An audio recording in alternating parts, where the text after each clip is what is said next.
Welcome back, traders and investors. We have Larry McDonald on the line. Larry is a New York Times best-selling author. His book, A Colossal Failure of Common Sense, it's published in 12 languages, talks about the collapse of Lehman Brothers. So, Larry, how you doing today? Good, thanks. I feel like back in Portugal today. Back in Portugal today. Okay, give it, give Why is us, that? yeah, give us the segue. That's the Well, segue. we have a bank over there that its balance sheet's $83 billion. GDP is only 220 billion for the whole country, and this bank has been telling people for the last 6 months that no public funds will be needed in a bailout. And today we find out that public funds will be needed in a bailout. And meanwhile, the government of Portugal has been selling bonds to investors for the last 12 months. And investors were really taking risk on that they had no idea that was coming at them. Sounds a lot like Lehman. Wow. Are you talking about which, is this publicly traded, any of this banks It's or the not? Espírito Santo. It's the biggest bank in Portugal. And what it does is it sets up a credibility problem for the entire European Union because of the losses on the balance sheet were so much bigger than anybody knew or expected. So that makes you think, okay, what's the credibility of many other banks in the European Union? They've done these stress tests. Obviously, these stress tests don't mean much because banks have passed these stress tests, and then we found out months later that they weren't looking at the right things. So looking here, what do you think that means here for, looking from a U.S. markets perspective? Because we're seeing so many troubles here in other countries, and the U.S. markets up until a week and a half ago have pretty much been the honey badger market and ignored all of this stuff. Is it starting to now, fear starting to come into the U.S. markets here as well with all these problems in these other countries? Well, that's what happens if you look back in history. If you're looking back 2011, even 2008, 2012, whenever we've had big drawdowns, the U.S. market will typically ignore geopolitical global risks for some periods of time. And then I'll never forget David Tepper. We sat down one time. He once told me, he said the U.S. markets can look past one or two different global geopolitical events that potentially have bad news. But once you get into 3, 4, 5, which I think we're up near 5 or 6 or 7 now. You've got the situation in the Ukraine, situation in Syria, situation in Israel, the situation in Portugal, and several others. So I think the U.S. market's starting to say, okay, if Portugal at the same time is happening where the European Union and the United States are inflicting sanctions onto Russia at the same time, what does that do to global GDP? What does that do to European GDP? Inflation in Europe right now, inflation is literally, call it deflation. Inflation is very close to the 2009 financial crisis lows, if you look at the CPI equivalent in Europe. So that makes you think, okay, is the global economy going to take the U.S. economy down? That's the question. Okay, going back to your book here, Larry, and it's the inside story on the collapse of Lehman Brothers here. So I'm gonna throw a few questions at you. Inside story. So you were working at the company. So please, tell us about your role at the company and kind of how things transpired. And also, I mean, this took out not only Lehman Brothers, but we had Bear Stearns, and we got the investment banks that are kind of standing now, Goldman Sachs, Morgan Stanley, kind of standing out in that area. Are you seeing anything that is going on now, like in the economy or something? I mean, the financial crisis got started by the investment banks. What are you seeing now in the economy or in the news that's making you leery of these markets? Well, the lesson is that truth bleeds out so slowly. I mean, think about the way truth gets into the market. The Lehman situation, it took 9, 10 months for the actual truth to get out. And when we were there on the trading floor, I ran our distressed high yield business JV between the equities floor and the fixed income department. And there were a group of us that saw a lot of these things, and one by one, they were silenced. At Lehman Brothers, you kept your head down, you did your job, or you lost both. Okay. And were you there to the bitter end? Yeah, well, there's a group of us that kind of got pushed out to either left or pushed out right before. So there was about 6 of us that left just before the bank went down. And What? go ahead, Dennis.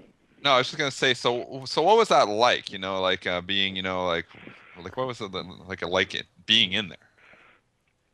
It was like being part of a group of revolutionaries that were trying to kind of stop the madness, but the powers that be at the top. I mean, the one thing we learned from 2008 is the unthinkable can happen. Yeah. And if you think about Putin today, right? Just think about Putin. Dick Fold, our CEO of Lehman Brothers, was to many Americans and to everybody in the bank was as strong as Putin. I mean, this guy was viewed as one of the best CEOs in the country. We had supposedly the best corporate culture, according to Fortune magazine, the year before.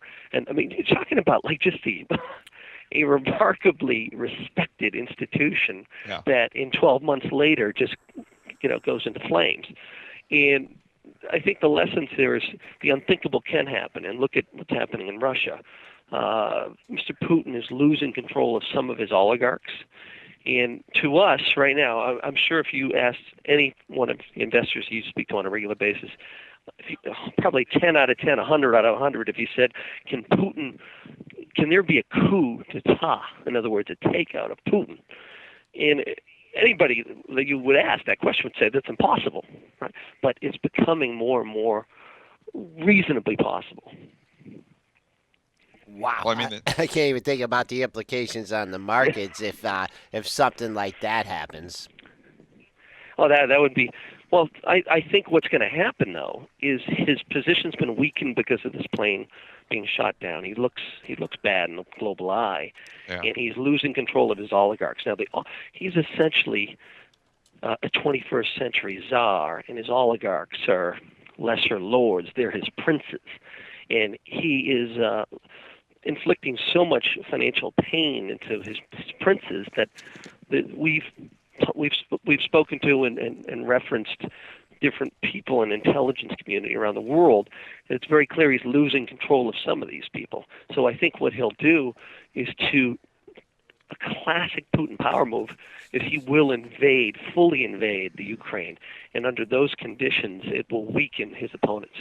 If that happens, what happens to the U.S. markets? Like if they go in there in full invasion, what happens to the overall markets? U.S. equities go down 15 to 20%. 15. So we finally get that big correction that we've been looking for a long time. It could be that could be the catalyst that gets it going if it hasn't already started going. Because an invasion of a true German style, 1936, and a true invasion of, I should say 40 or so, 1940, a true invasion of the Ukraine by the Russian military machine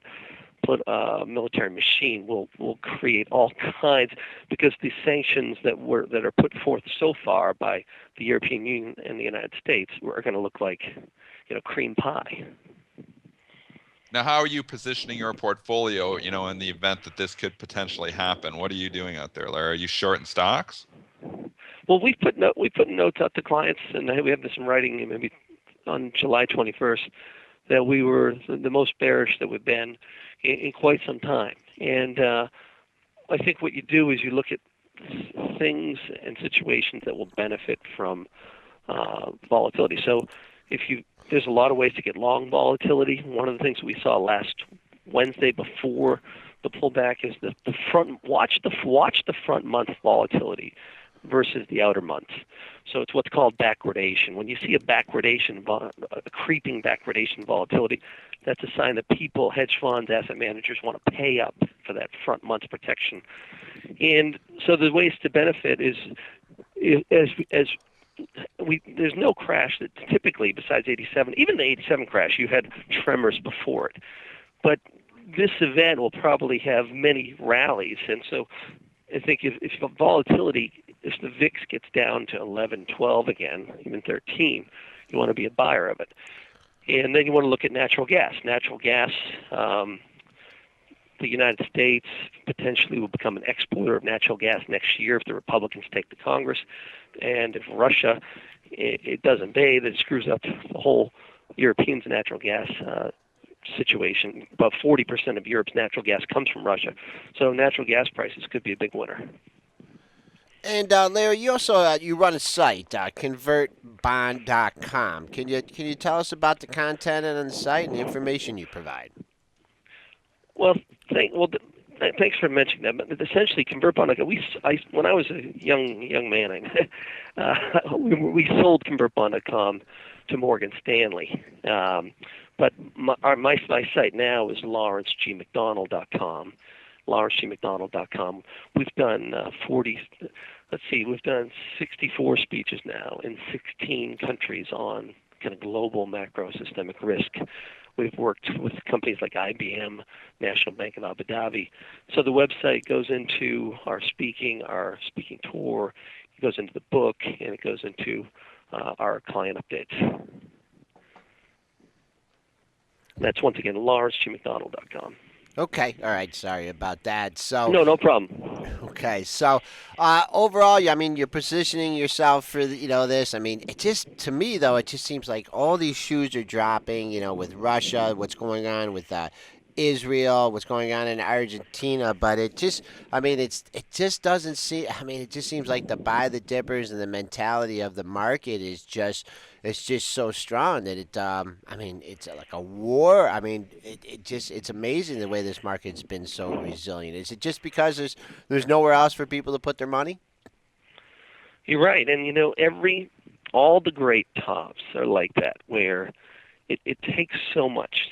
Because you're right, the psychology. Think about the psychology.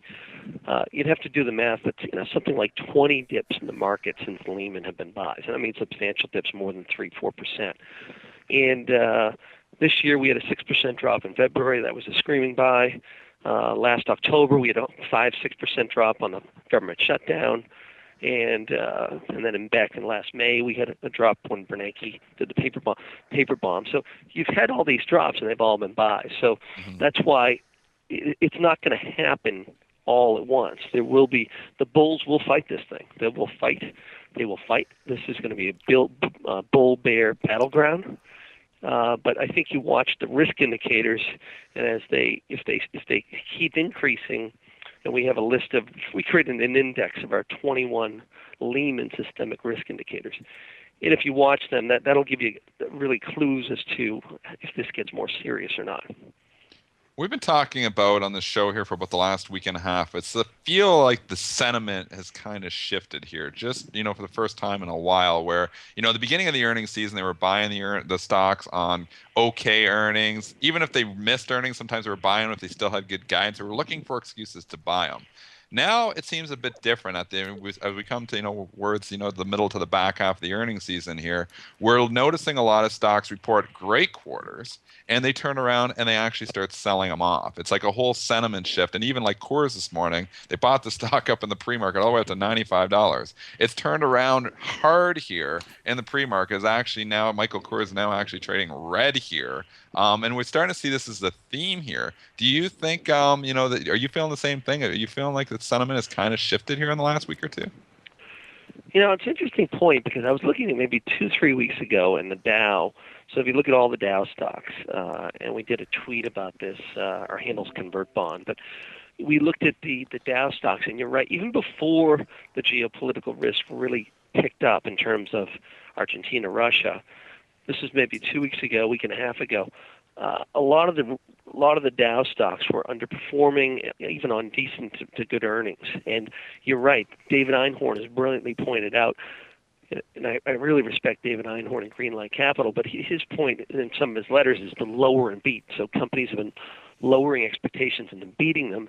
And for the last year and a half, stocks have gone up even on kind of poor earnings, but they lowered the expectations so much. And you're right. The last 3 weeks, it's been a little different because they lowered expectations and they beat them, and then companies have sold off even on beating earnings. I think what's the number? Like 65% of companies have beat earnings. Yeah, a ton of them. Yeah, and But you're not but they're seeing. lowered earnings. You know what I mean? Yeah, lowered Yeah, expectations. Larry, also, I mean, a lot of people talk about something that sits at the top is the IPO market, and boy, that's I think one day last week we must have had several going off, and with all the companies buying back stock, and there's less issues out there. I mean, do you think this whole IPO thing is something that has you a little bit worried or symptomatic of just excess in the market with people jumping in on these IPOs? Well, yeah, that's one of the things we track in our risk indicators is the amount of IPOs that haven't made any money. So if you just think about the amount of IPOs, the amount of capital coming into the markets, companies are raising capital, which is a good thing. But the thing that blew us away is in the first half, 80% of IPOs were from companies that had never made a penny. And that had only been surpassed around 1999 when 85% of companies that came to market had never made any money. So what we do is we look at the IPOs, we look at the amount, but we also look at the quality of the IPOs in terms of profitability. And when that number gets up in the 80s, that's one of our risk indicators that goes into the model to get people out of the market. Okay, well, so from a man that wrote the book, The Inside Story, The Collapse of Lehman Brothers, what is your final advice for not so much traders but investors out there? Well, the one thing that we've seen is kind of my George Costanza principle of the markets, and that is at your greatest moment of fear, if you can somehow measure the fear to the exact opposite of what you want to do. And that's presented such great buying opportunities because if you bought bonds in January 1st, that was you had to have courage, and that was a home run trade. If you bought gold stocks January 1st, you had to have real courage because every single firm in the street had a negative outlook for gold companies and gold miners. And same thing if you bought Russian stocks in, say, March, or if you bought U.S. stocks in 2009, 10. So just look for those opportunities, wait in the boat, sit back in the boat, put your feet up, wait for some fear, and put some capital to work. Okay, we've had Larry McDonald on, best-selling author, A Colossal Failure of Common Sense, the inside story on the collapse of Lehman Brothers. Larry, thanks a lot for coming on. Appreciate your take on the markets. Have a good trading day, and we hope to have you on again soon. Thanks very much, guys. Thanks, Okay, Larry. thank you.